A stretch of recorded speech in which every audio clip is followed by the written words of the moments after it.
지으신 이가 하나님, 나를 부르신 이가 하나님, 나를 보내신 이도 하나님,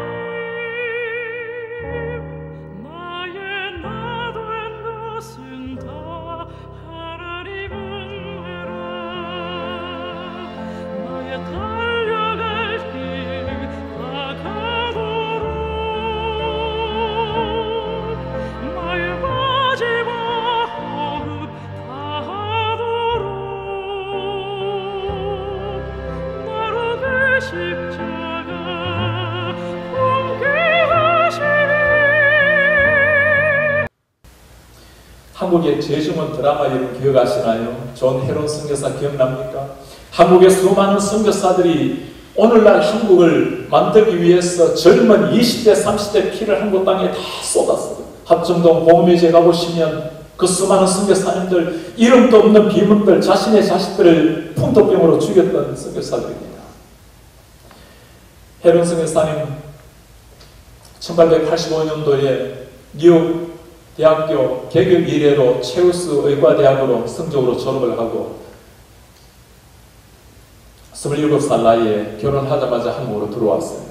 5년 동안 섬기다가 당시 이질이 번졌을 때 600리 떨어진 시골에서 환자 돌보다가 이질에 걸려서 그 길로 이 땅을 떠났습니다. 한국에 들어온 지 5년, 두 아이 아버지, 그의 나이 33살이었습니다. 아내 해티 깁슨 아이들 데리고 돌아가지 아니하고 여전히 그 땅에서 남편의 뒤를 이어 섬겨하다가 오래가지 못하고 1908년도 역시 남편이 뒤를 따라 이 땅을 떠났어요. 그 고개를 떤 30대 나이를 어둠의 땅 한국의 영혼을 위해서 바쳤던 사람들, 합정동 공원 묘지에 첫 번째로 묻혔던 분이 그분입니다. 묘지 명리의 이름이에요. The Son of God loved me and gave himself for me. 하나님의 아들이 나를 사랑하셔서 당신의 생명을 나를 위해서 주셨다. 하나님의 아들 예수가 나를 사랑하셔서 생명을 주셨기에 내가 생명을 바쳐야 될 이 영혼들을 위해서 그는 고개란 질문을 다 바쳤습니다. 그 피로 한국에 오늘까지 온 겁니다. 여러분 24살의 나이로 한국 땅에 그의 마지막 피를 쏟았던 루비 캔들의 이름을 들어보셨습니까? 합정동에 있는 그의 묘비문입니다. If I have 1,000 lives to give, Korea should have them all. 나에게 1000개 심장이 있다면 모두 한국에 바치리라.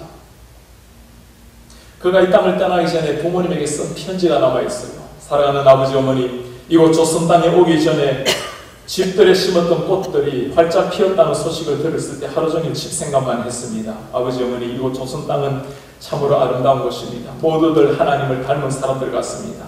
저는 복음을 듣기 위해 10마일을 맨발로 걸어오는 어린아이를 보았을 때 그들 안에 있는 하나님의 사랑 때문에 위로를 받습니다. 그러나 탄압이 점점 심해지고 있습니다. 그저께 예수님을 영접한 지 일주일도 안 되는 서너 명이 끌려가서 순교를 당했고 토마스 선교사, 제임스 선교사도 순교했습니다. 선교 공부에서는 철수하라는 지시가 있었지만 대부분의 선교사들은 그들이 전도한 조선인들과 아직도 숨어서 예배를 드리고 있습니다. 그들은 모두 순교할 작정인가 봅니다. 오늘 밤 유난히도 고향에 돌아가고 싶습니다. 외국인을 죽이고 기독교인을 정한다는 소문 때문에 부두에서 저를 끝까지 말리셨던 어머니 얼굴이 자꾸 제 눈앞에 어립니다.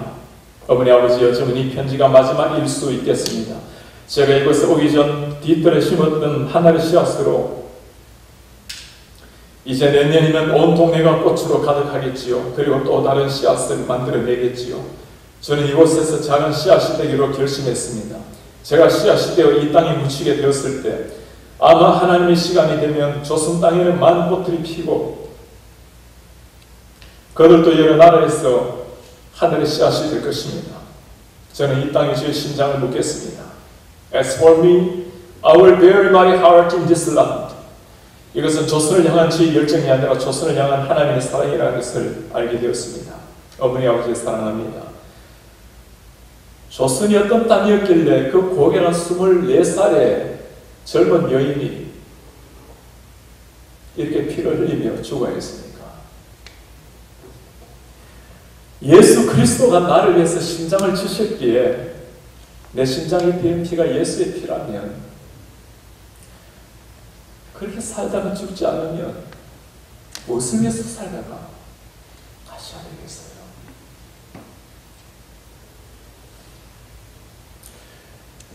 이곳에 앉아 계신 우리 어르신들도 많이 계시는데, 제가 33살이 되었을 때 한 가지 결단한 게 있습니다. 예수님께서 알려지기로 33살에 이 땅을 떠나셨는데, 제가 33살 정도 살면 이제 많이 사는 거죠. 주님만큼 살았으면 되지, 얼마나 삶이 오래 사는 거겠어요. 33살이 지난다면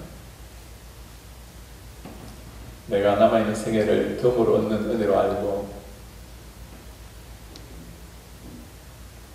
아직까지 생명을 주께서 연장해 주셨다면, 주님보다 조금이라도 육신적으로도 오래 살게 하셨다면, 아직까지 사명이 남아있어서 주님께서 주신 생명인 줄 알고 그 사명을 위해서 불태우리라. 사람들은 고난을 불행으로 연결을 합니다. 그러나 그러지가 않죠. 고난은 고난일 뿐이에요. 오늘 죽음 앞에서 죽음을 기다리고 있는 바울이 뭐라고 말했는지 기억납니까? 그를 위해서 걱정하고 기대해주는 빌립보 교인들에게 기뻐하라. 내가 다시 말하노니 기뻐하라. 하나님께서 나 같은 미천한 죄인을 위해서 이 땅에 예수님을 보내셨고, 내가 주님을, 나 같은 만삭되지 못한 자도 주님을 만나서 영생을 얻게 되었습니다.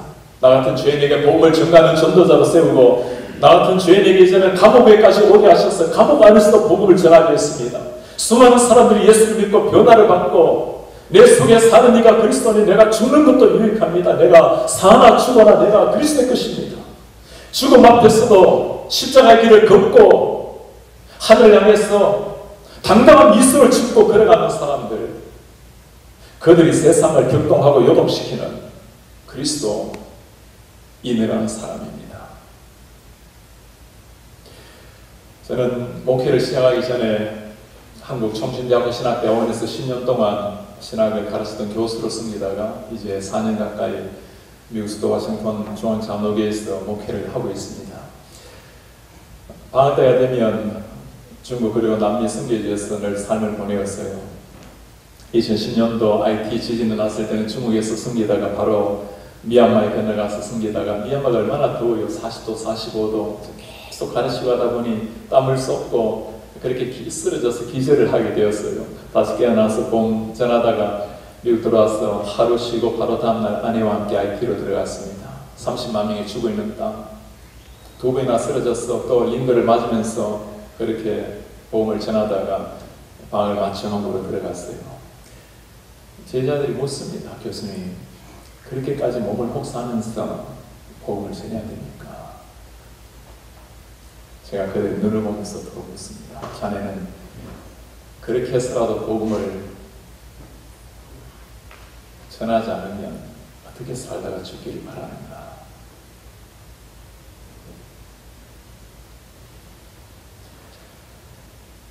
우리 사랑하는 목사님들, 선교사님들, 성도님들, 예수님의 모든 관심은 영혼입니다. 잃어버린 영혼, 그 주님의 영혼에 향한 눈물이 있었기에 나 같은 죄인, 우리 같은 죄인도 주님을 만나게 된 겁니다.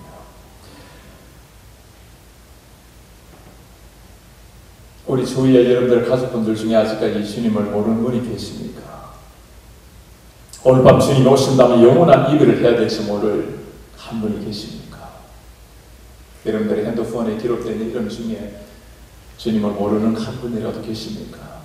내 사랑하는 부모가, 내 사랑하는 가족이, 내 사랑하는 친구가 오늘 밤 주님이 오시면 영원한 지옥으로 떨어질지 모르는데 내 심장이 아파오지 않는다면 오른손을 심장 위에 올려놓고 물어보셔야 됩니다. 주님, 정말 제 심장에 뛰는 피가 당신의 피가 맞습니까? 아니면 내 육신의 피에 그냥 불과합니까? 한 번은 만나야 될 예수님이에요. 이 땅에서 예수님을 만나면 생명의 예수님이지만, 이 땅을 떠나서 주님을 만나면 심판의 예수님입니다.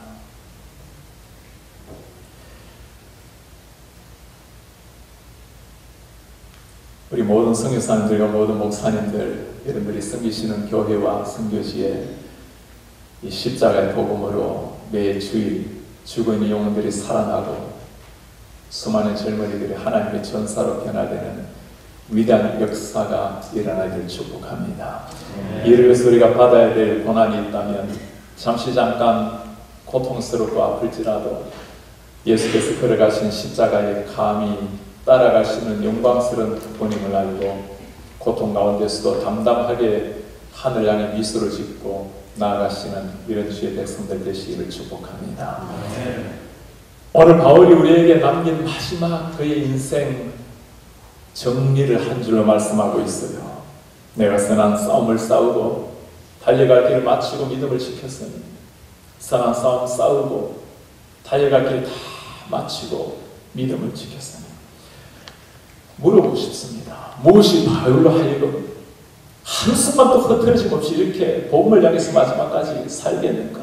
우리도 그렇게 살다가 주님 앞에 서야 할 텐데 무엇이 그렇게 살게 만드는 길인가? 마지막 8절에 바울은 그 비밀을 이렇게 말씀합니다. 이제 후로는 나를 위하여 의의 면류관이 예비되었으므로 죽어도 의로우신 재판장이 그날에 내게 주실 것이니 내게만 아니라 주의 나타나심을 사모하는 모든 자에게 돕니다. 언젠가 나타나실 주 예수 그리스도 그분이 계시기 때문에 주님이 아직까지 복음이 땅 끝까지 선포되지 않아서 오신다면 내가 이 땅을 떠나고 육신의 허물을 걷는 순간 만날 주님이 계시기 때문에 마지막까지 흔들리면서 달려갔던 바울,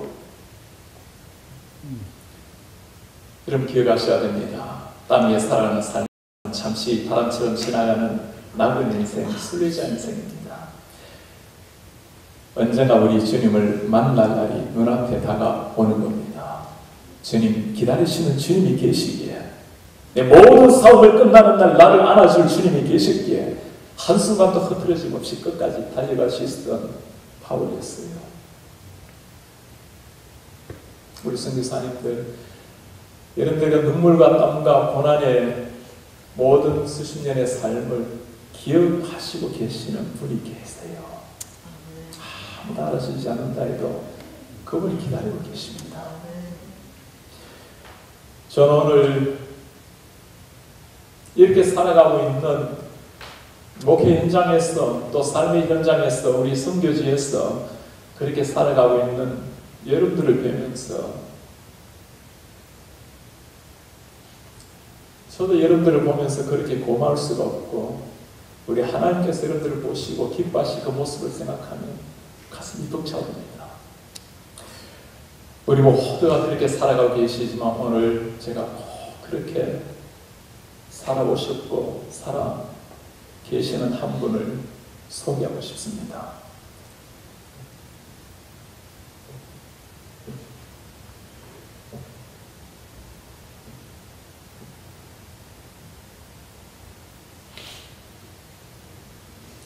중학교 3학년 때 전도를 받아서 교회를 다니기 시작했습니다. 교회를 다녔지만 주님을 잘 몰랐고 대학교 1학년에 들어갔어요. 캠퍼스 생활이 시작되는 3월에 한 분이 다가왔습니다. 예수님을 아냐고. 저는 교회를 다녔지만 예수님을 잘 몰랐습니다. 그 길로 인도를 받아서 간 곳이 유베퍼라는 곳이었습니다. 한 선교사님이 일주일에 때로는 한 번, 때로는 두 번 1대로 성경을 가르쳐주셨습니다. 저는 참 가난한 시골에서 태어났고 초등학교 5학년 때 전기불이 들어온 시골이었습니다. 어머니 아버지 평생 가난하게 농사꾼으로 사셨고 그 깊은 열등감과 아픔으로 어린 시절을 다 보냈습니다. 성사님 시를 보시고 저에게 창세기 12장 1, 2, 3절 형제 하나님이 아브라함을 창대하게 쓰신 것처럼 반드시 형제를 창대하게 쓰려고 하십니다. 저는 예수님을 잘 몰랐기에 때로는 1대1로 만나야 될 시간에 나타나지 않을 때가 있었습니다. 전화도 없고 아무도 없는 시절이라 그냥 선교사님을 마냥 기다려만 했습니다. 2주간을 제가 빠졌을 때 선교사님이 제가 공부하는 학교로 찾아오셨어요. 제 수업 시간을 아시니까 수업 시간을 마치고 나오는데 성교사님이 밖에 기다리고 계셨습니다. 하루 휴가를 내서 오신 겁니다. 감히 머리를 들지 못하고 책상에 앉았어요. 햇살이 창문을 뚫고 들어오고 무슨 말씀을 하실까? 뭐라고 책망을 하실까? 성교사님이 성행책을 펼치시고 오늘은 이제 보고 싶었어요. 우리 성령 합시다.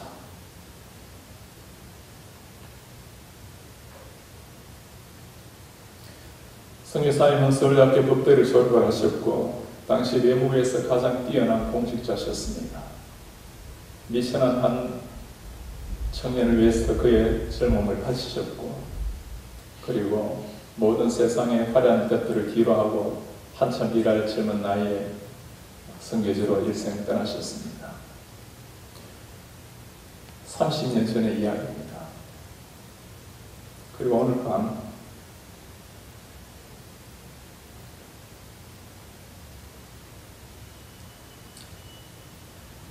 저는 그 30년 만에 선교사님을 만났습니다.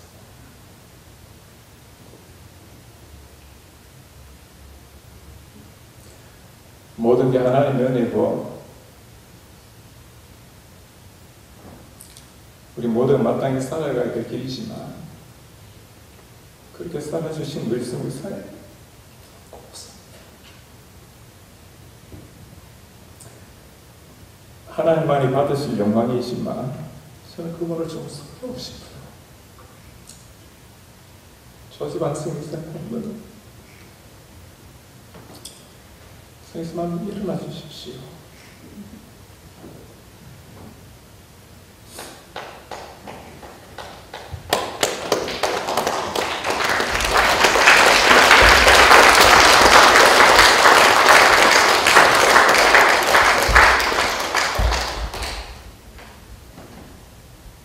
모든 게 정말 하나님의 은혜이지만 제가 선교사님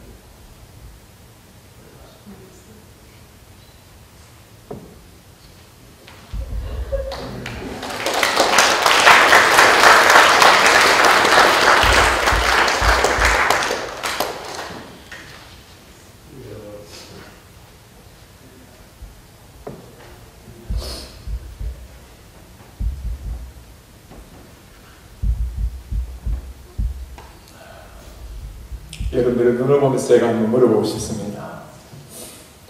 우리 예수님 반드시 오실 것을 믿으십니까? 우리가 이 땅을 떠날 때 우리 주님 앞에 설 날이 온다는 것을 정말 믿으십니까? 정말 이 주님을 믿고 살아간다면 우리의 삶은 달라져야 될 것입니다. 언젠가 우리가 선한 싸움을 다 싸우고 주님 앞에 쓰러지게 되는 순간 그날이 눈앞에 다가올 것입니다. 사랑하는 우리 선교사님들, 목사님들, 성도님들, 한 번 사는 생입니다. 단 한 번 사는 생에 여러분들 목숨을 걸어도 좋을 만한 정말 그분을 만나셨습니까? 나를 위해서 십자가 지시고 비참하게 죽어주신 그분, 지금 내가 눈을 감아도 영원한 천국에서 나를 안아주실 그 주님, 그분을 위해서 내 전부를 던지지 않는다면 누구를 위해서 살다가, 무엇을 위해서 살다가 주님 앞에 서시겠어요? 내 생명식, 내 시간, 내 물질, 내 자녀들, 내 전부를 던져도 좋을 만한 사명이 죽어도 영혼을 살려내는 십자가 복음을 전가하는 선교 사명, 전도 사명, 이 복음 전파의 사명이 정말 맞으십니까? 맞다면 한순간이라도 우리는 생명을 살려내는 일이라면 생명을 바치지 않고 어찌 생명을 살려내겠어요?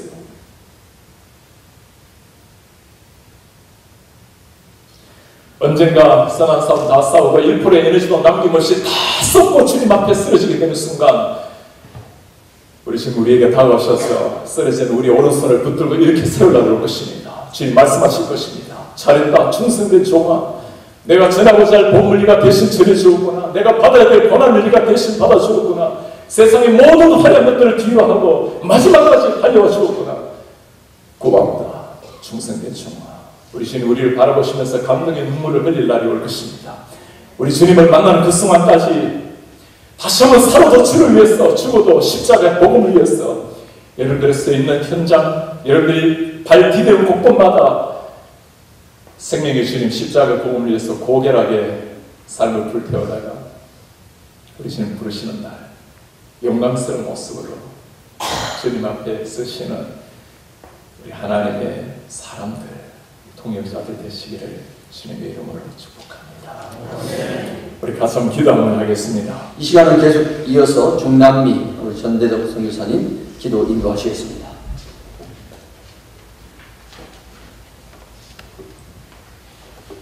귀한 말씀 감사드립니다. 중남미를 위해서 함께 기도 제목과 함께 기도하기를 원합니다. 중남미는 미국 북미의 건너방입니다. 미국에 가장 가까운 대륙이지만 언제나 왕따를 당한 대륙입니다. 대표적인 것이 템포리 윈도우 때 중남미는 그 범위에서 벗어났습니다. 세계 종교 통계를 보면 중남미는 85% 이상이 복음화된 사람들입니다. 제가 중남미에서 24년 동안 선교사 사역을 하는데 제가 만난 사람들 가운데 복음 아는 사람은 한 사람도 없었습니다. 그래서 이 시간 함께 중남미에서 기도하는데 2015년 통계에 의하면 약 6억 5천만의 인구를 가지고 있고 그 중에 5천만 명이 북미 대륙에 살고 있습니다. 그리고 약 20개의 나라가 독립국가이고 10개의 속국, 지금도 이를테면 푸에르토리코 같은 경우에 미국 영인 것처럼 10개의 속영어로 되어 있는 그런 나라가, 그런 대륙이 중남미 대륙입니다. 먼저 함께 기도하기를 원하는 것은 왜곡된 복음으로 그 근본이 무너져서 설 바탕이 없이 기독교라고 하는 것이 세워진 중남미입니다.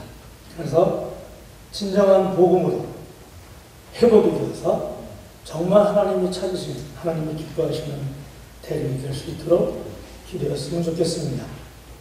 콜럼버스에 의해서 1492년 10월 12일 이 중남미 땅을 발견이 됐는데 그 식민지 초기에 가장 큰 이슈가 뭐였냐면 이 땅에 살고 있는 원주민들, 되게 이제 카리브해에 있는 원주민들은 타이노라고 하는 원주민들, 인디언, 동양 사람들입니다. 그 인도들에게 이 사람들이 영혼이 있나 없나, 이게 제일 큰 이슈였습니다. 그래서 이사벨라 스페인 여왕은 그들도 영혼이 있다 이렇게 얘기했지만 이곳에서 식민지를 하고 있는 사람들은 영혼이 없다라고 규정을 하고 말하는 짐승과 같은 영혼 없는 존재로 이들을 마구 학대하게 되었습니다. 특별히 엔커멘다션이라는 단어가 유행했는데 그것은 뭐냐면 데디케이션이라는 영어의 단어가 같은 뜻입니다. 어떻게 복음을 전했냐면 가족들을 불러와서 예수를 믿고 영세를 받고 노예가 되든지 아니면 예수를 부인하고 목이 잘리든지, 이게 엔건멘다성이라는 겁니다. 이렇게 복음이 전해졌습니다. 그것은 복음이 아니었습니다. 더 놀라운 것은 왜곡된 복음이 들어갔을 때 진정한 복음이 들어가기 위해서는 그 왜곡된 복음이 먼저 뽑혀져야만, 무너져야만 진정한 복음이 들어가는데 그것은 전혀 복음을 들어오지 못한 사람에게 복음을 전하는 것보다 훨씬 더 어렵습니다. 그래서 우리가 이것을 위해서 함께 기도하기를 바랍니다. 두 번째는 중남미의 진정한 부흥을 위해서 기도를 했으면 좋겠습니다. 지금 중남미는 모든 나라가 부흥되고 있습니다. 우리가 상상하는 것보다 훨씬 빠르게 부흥되고 있습니다.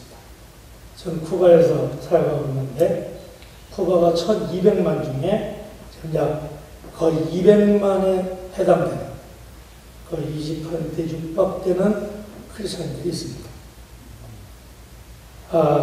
하이티 같은 경우는 1000만 인구 중에 40%가 크리스천입니다. 2010년 지진이 난 후에 하이티의 모든 개신교회는 미어 터집니다. 그런데 하이티 정부가 발표한 공식적인 통계에 의하면 하이티 국민의 95%가 부두를 믿습니다. 부두는 아프리카 토속 종교인데 구약의 바알 신앙과 똑같습니다. 40%가 크리스천인데 정부의 발표에 의하면 95%가 부두를 믿습니다. 하이티에서 사역하는 한인 선교사님들에 의하면 95%가 거의 100%. 저도 하이티를 7, 80분 넘어다니면서 사역을 하고 있는데요. 같은 도미니카 성에 있기 때문에. 그런데 심지어는 목사님들의 집에 대부분이 그 부두 신단이 있습니다. 알타가 있습니다. 하이티의 문제는 뭐냐면 부두의 영향력이 실제하는 겁니다. 눈으로 보여지는 부두의 세력에 대해서 그 능력에 대해서 목사지만 부인할 수가 없는 거죠. 푸에르토리코는 460만이죠. 미국 명이죠. 460만 중에 60%가 크리스천입니다. 이것은 2012년 푸에르토리코의 와이어머들이 만든 통계입니다. 60%가 크리스천입니다. 그런데 60%로 보고마가 올라가는 동안에 푸에르토리코의 타락, 부정부패, 그것은 그가 더 빠르게 성장됐습니다. 제가 한 자료를 보고서 얻게 됐는데 그 자료에 의하면 푸에르토리코에서 태어나는 갓난아기의 73%가 아버지 없이 태어납니다. 60%의 크리스찬 아버지는 어디 있을까요? 이게 중남미입니다. 우리가 중남미를 사역하면서 중남미를 선교하면서 이것을 보지 못하면 수천만 불, 수억 불을 쏟아부어도 수만 명을 내려보내서 복음을 전해도 우리는 다시 한번 실수를 하는 오류를 범하게 될 것입니다. 그래서 이 시간에 중남미의 진정한 부흥을 위해서 기도하게 되기 바랍니다. 세 번째로는 그럼에도 불구하고 언제나 왕따를 당하는 그런 중남미지만 놀라운 것은 아주 오래전부터 중남미 교회들이 아프리카와 특히 중동 국가 쪽으로 선교사들을 파송하고 있다는 사실입니다. 특별히 브라질은 자국 내에서 선교사 다른 도시로 또 다른 나라로 가는 선교사의 숫자는 제가 정확하게는 모릅니다만 우리의 상상을 초월하고 있습니다. 이렇게 왜곡된 복음이 들어가고 거품의 부흥이 있을지 모르지만 예수 그리스도의 복음은 생명입니다. 그래서 그 중남미에 있는 교회들이 세계를 보험하는, 세계를 섬기는 교회로 성장하고 있습니다. 특별히 쿠바는 57년에 공산주의가 들어와서 57년이 됐는데 쿠바 교회의 첫 번째 기도 제목은 쿠바 파라 그리스도, 쿠바를 그리스도께로, 두 번째 기도 제목은 세계의 선교를 완수하는 겁니다. 그래서 이 시간에 함께 우리 기도하시는데 첫 번째는 왜곡된 복음으로 상처 입은 중남미의 모든 주의 백성들을 위해서 진정한 그리스도의 생명의 복음으로 온전히 세워줄 수 있도록 기도하겠습니다. 진정한 부흥이 중남미의 모든 대륙과 모든 심령들을 덮을 수 있도록 이 시간 함께 기도하기를 바랍니다. 중남미 교회가, 중남미 성도들이 자기들만 위한 복음이 아니라 세상 끝까지 세계 모든 사람들을 섬기고 세계를 살리겠다는 소명과 비전과 믿음을 가지고 세계를 섬기하는 중남미의 교회가 될 수 있도록 우리 시간 함께 동성으로 기도하기를 사랑하는 우리 하나님 감사합니다. 주님 우리를 용서하여 주시오.